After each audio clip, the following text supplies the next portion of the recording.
윤석열이라는 사람은 대체 어떤 인생을 살아온 걸까요? 어떤 인생을 살았길래 이렇게 모든 걸 엉망으로 살 수 있는 걸까요? 보통 대통령이 해외 순방을 하는 목적은 가장 먼저 본인의 외교 성과와 실적을 위해 그러는 경우가 대부분이라고 했습니다. 이게 전제가 된 이후에 경제 성과나 파트너 성과가 나타나는 것이고, 순방 이후에는 성과 브리핑이나 기자회견을 여는 것이 가장 일반적입니다. 그런데 윤석열은 순방의 목적이 다른 곳에 있다고 말씀드렸습니다. 순방의 목적은 도피라는 거였죠. 어떠한 문제나 논란이 터지면 이에 대해 답변을 안 해도 되고, 회피할 수 있는 가장 합법적인 수단으로 해외 순방이라는 걸 하는 거죠. 그래서 지금까지 그 어떠한 성과 브리핑이나 기자회견도 없었고, 당연히 실제 성과도 하나 없이 수백억 원에 달하는 외교 순방비만 쏟아부은 겁니다. 그것도 역대 최대치로 말입니다. 이번에도 마찬가지입니다. 한창 국감이 진행되고 있는 와중에 갑자기 해외 순방 일정을 줄줄이 잡아 떠왔습니다. 심지어 외교 순방비가 굉장히 논란이 되고 있는 와중에 이번에는 아예 일정 자체를 역대급으로 잡아서 급히 출국을 했는데요. 아니나 다를까 국내 정치에 싸질러 놓은 문제가 한둘이 아니었습니다. 하나하나 살펴보겠습니다. 우선 검찰의 특활비 위법 사용, 이게 드디어 수면 위로 떠오르기 시작했습니다. 공공기관은 한 해 동안 쓰지 않고 남은 예산이 있을 수 있습니다. 이럴 경우 연말에 다시 반환하고 해가 바뀌면 새 예산을 받아서 써야 하는 게 원칙입니다. 그런데 검찰이 쓰고 남은 특활비를 반납하지 않고 쟁여놨다가 새 예산을 받기 전까지 사용했다는 사실이 최근에 드러났습니다. 심지어 걸리지 않으려고 현금으로 뽑았었다는 사실까지 드러났습니다. 그렇게 깨끗하다고 주장하던 사람들이 이건 대체 뭔가요? 지역 검찰한테 특활비를 정기 지급하는 건 대검찰청입니다. 어느 지역이든 상관없이 각 검찰청은 매월 쓰고 남은 특활비를 모아서 연말엔 반납해야 합니다. 그런데 전국 모든 검찰청이 아주 파렴치한 짓을 했습니다. 전국 65개 검찰청이 반납한 불용액이 0원이라고 국회에 보고한 겁니다. 쓰고 남은 특활비가 한 푼도 없고 심지어 그 다음해로 2월된 금액도 전혀 없었다는 것이죠. 그놈의 특활비를 이렇게나 악착같이 썼다는 것도 문제인데, 더 큰 문제는 이 말이 사실이 아니라는 겁니다. 해당 기간 동안 대검찰청은 대략 1월 중순에 전국 검찰청에 특활비를 입금했는데요. 직전에 쓰고 남은 돈이 있다면 모두 반납해야 하기 때문에 이 날짜 이전에 각 지검청 계좌 잔액이 0원이 되어야 합니다. 그런데 부산고검은 2019년 1월 4일, 8일과 10일에 특활비를 현금으로 집행한 것으로 드러났습니다. 이 당시 2019년 1월분 특활비는 14일에 지급됐는데 그 이전에 현금을 집행한 내역이 남았다는 것이죠. 이 말은 직전 연도 쓰고 남은 특활비를 반납하지 않고 보관해놓고 있다가 현금으로 꺼내 썼다는 추정이 가능한 겁니다. 2018년부터 2020년까지 부산 3개 검찰기관에서 이렇게 현금으로 집행한 게 모두 22건, 1200만 원이 넘는 것으로 확인이 됐습니다. 아주 국민 혈세가 우습다는 것이죠. 이미 검찰도 인정했습니다. 특활비를 반납하지 않은 건 인정했지만 이게 법 위반은 아니라고 주장했습니다. 이래서 특활비라는 걸 없애야 하고 말 그대로 눈먼 돈이라고 말씀드렸던 겁니다. 특활비라는 이름 때문에 윤석열 포함 모든 검찰들이 마치 특활비가 모든 법과 원칙에 적용되지 않는 것처럼 말하는데, 알고 보면 그게 아닙니다. 국가재정법에서 분명히 회계연도 독립의 원칙뿐만 아니라 남은 예산은 반드시 국고에 반납해야 한다고 규정하고 있기 때문인데, 검찰총장은 도대체 무슨 생각과 근거로 이따위 답변을 한 건지 모르겠습니다. 특활비 하면 윤석열도 자유로울 수 없는데 직접 해명이라도 해야 하는 거 아닙니까? 이뿐만이 아닙니다.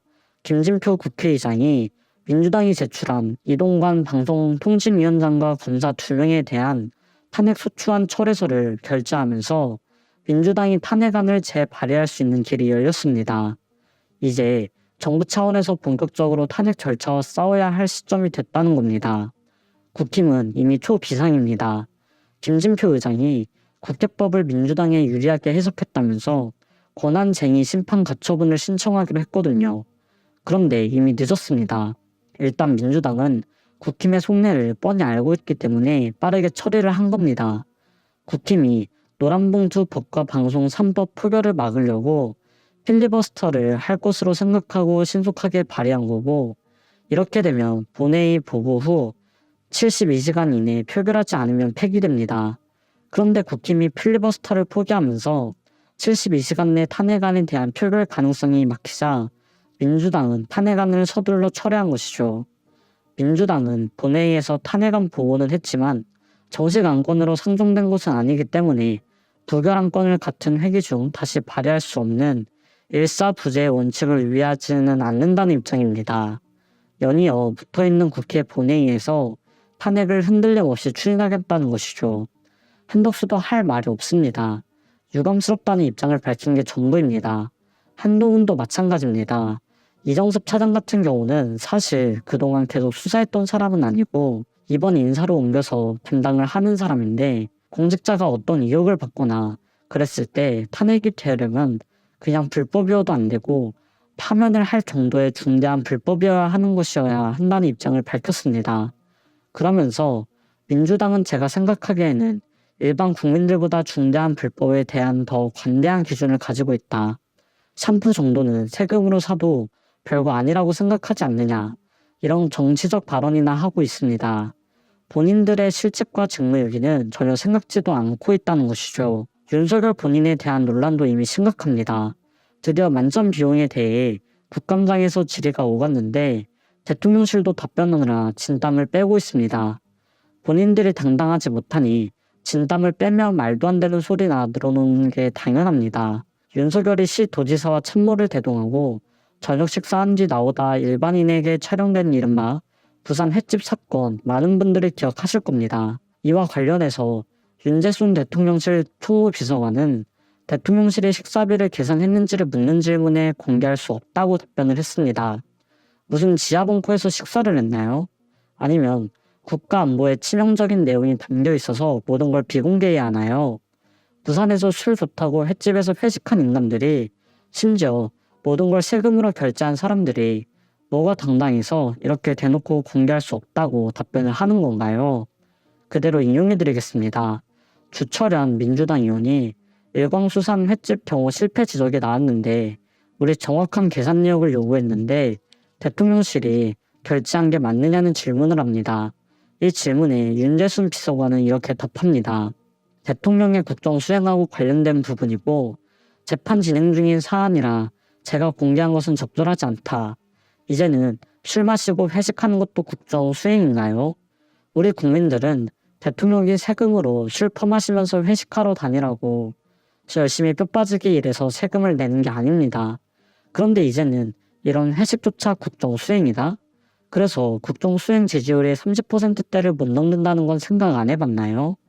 결제 주체가 누구였는지, 대통령실이 결제했는지 이걸 왜 공개하지 못하냐 이겁니다. 이걸 공개하면 아주 파장이 클 거라고 예상하고 있나 보죠? 부산시장이 결제했는지 일반 개인이 결제했는지 이런 것도 확인을 못 해준다면 이걸 대통령 공직 행사라고 볼 수 있냐 이겁니다. 공직 행사가 아니기 때문에 국정 수행과 관계없이 회식을 즐긴 거라고 한다면 모르겠는데 대통령 공식 행사냐는 질문에는 또 그렇다고 대답합니다. 대체 이 사람들은 어떤 세계관을 가지고 있는 건지 모르겠습니다. 이 역시 특활비와 관련됐을 확률도 배제할 수 없습니다. 만찬비용 결제 내역이 구체적으로 설명되지 않는다면 현금 계산일 확률이 높은데 이 역시 말 안 하겠다고 한다면 업무 추진비와 특활비 모두 삭감해야 하는 거 아니겠습니까? 국민들 세금이 장난인가요?